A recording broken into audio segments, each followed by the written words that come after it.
Because in the last instance, as I keep reminding our friends, that we've lost our republic, we've lost our democracy because we lost a battle of ideas. And let's be honest about it.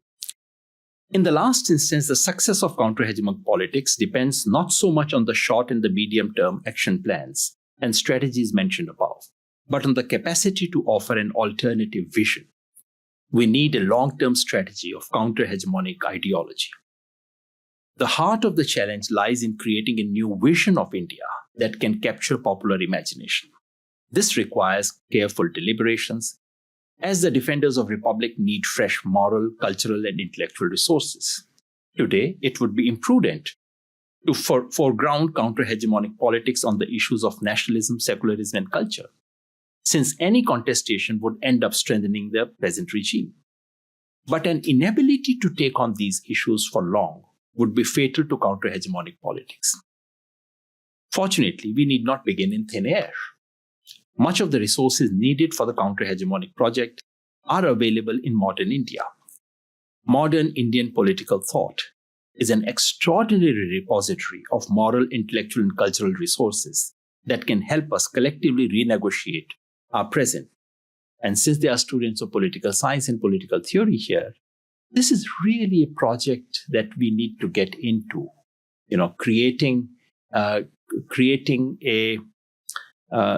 converting modern Indian political thought into a repository that's available for our future. We can draw upon this tradition only, and first of all, if we give up the insistence on any of the 20th century ideological labels or icons as the starting point. We must recognize that many of the ideological battles of the 20th century, violence versus non-violence, state versus market, class versus caste, are pointless today. Instead of carrying on the deadwood, we need to learn from all the major streams of modern Indian political thought. Specifically, we need to bring together two strands in the 20th century Indian political thought.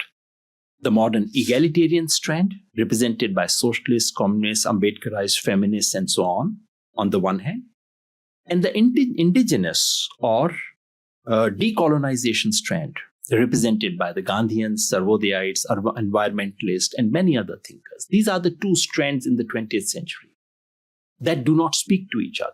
They run parallel to each other in the 20th century.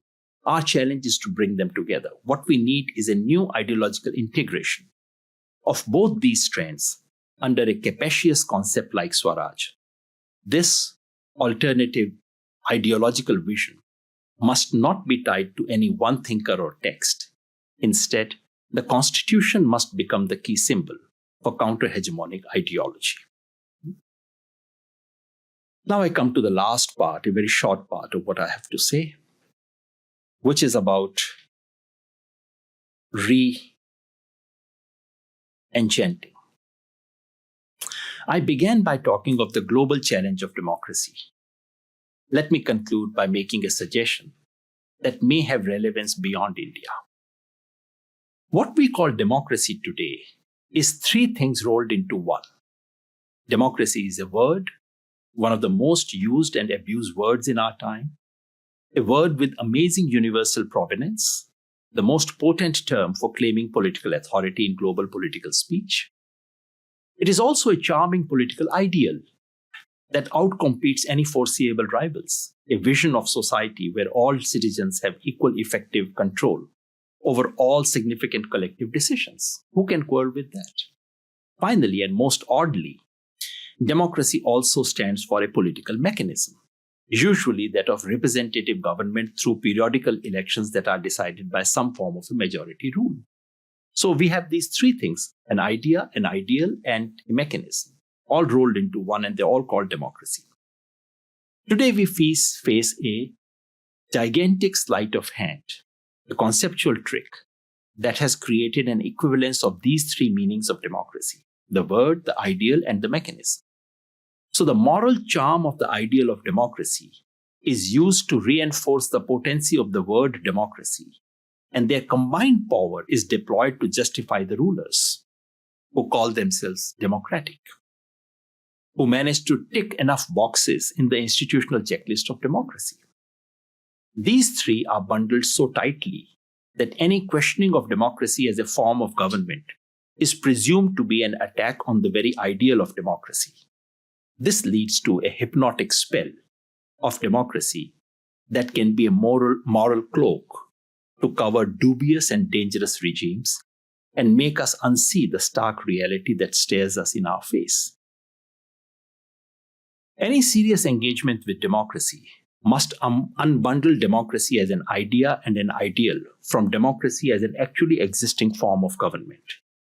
A lazy celebration of anything that passes for democracy is not just intellectually damaging, it is also politically disastrous. In a world where everyone and everything seeks this label, a conflation of democracy as an idea and as an adjective for actual regimes can only lead to moral and political paralysis. What do we do then? There are only two possible ways ahead. One option, awfully argued by Professor John Donne over the years, is to break the spell of democracy. That's what he wants us to do. Don't be misled by this word. This word has done too much damage. Just, switch off. To break the spell of democracy, detach the regimes from the lofty ideals of democracy, and then treat democracy just as one more form of government that carries no special claim to moral authority. That's the kind of suggestion he seems to be making. This is intellectually quite cogent approach, as we would not live in denial anymore. The problem, of course, is the sheer normative power of the word. The word today, you cannot do things in this word by disavowing this word called democracy. Also, if we delegitimize democracy, what is the alternative? To my mind, therefore, the other radically different option would be to re-enchant democracy.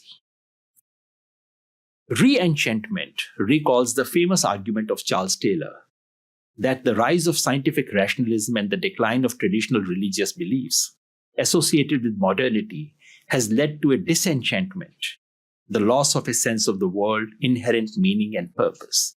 That's his larger argument about secularization in the world. He says it has led to a disenchanted world. For him, re-enchantment involves reclaiming the sacred without traditional ritual beliefs, rediscovering the values and wonder of the world, and a renewed sense of the spiritual. I propose something similar has happened to the world of democracy, that has been stripped of its meaning and purpose. Democracy was a vehicle for something larger than itself. The rise of democracy as a modern deity has meant that it has become an end unto itself. At the same time, democracy has been reduced to its minimalist definition as a form of government where the rulers are elected through a process where they stand a fair chance of rejection. Democracy has become a transactional business where political entrepreneurs trade for power. Political scientists have legitimized and contributed to the process of degradation of democracy. Because this business we have legitimized, political entrepreneurs trading power, is something we also agree now is democracy. Re-enchanting democracy would mean taking the high ideals of democracy seriously and examining each actually existing society that claims to be democracy against those powerful ideals. That would involve a willingness to acknowledge that the so-called democratic regimes do not offer to their citizens anything that remotely resembles equal power to shape political policy or personal outcomes that matter to the people. It requires a willingness to say that we don't have any finished product democracy, any real model of democracy, that what we have are at best potential democracies, that democracy is a work in progress. A project of re-enchantment of democracy would seek to recover and reinstitute the ethical core of democratic ideals and the memory of radical struggles that led to the foundation of democracy. This would necessitate recovery of politics beyond transactional activity, bringing back idealism that was the glue of democracy. If democracy capture was contingent, neither a pure accident nor inevitable, so is the project of re-enchanting of democracy, neither assured of success nor doomed to failure. Thank you.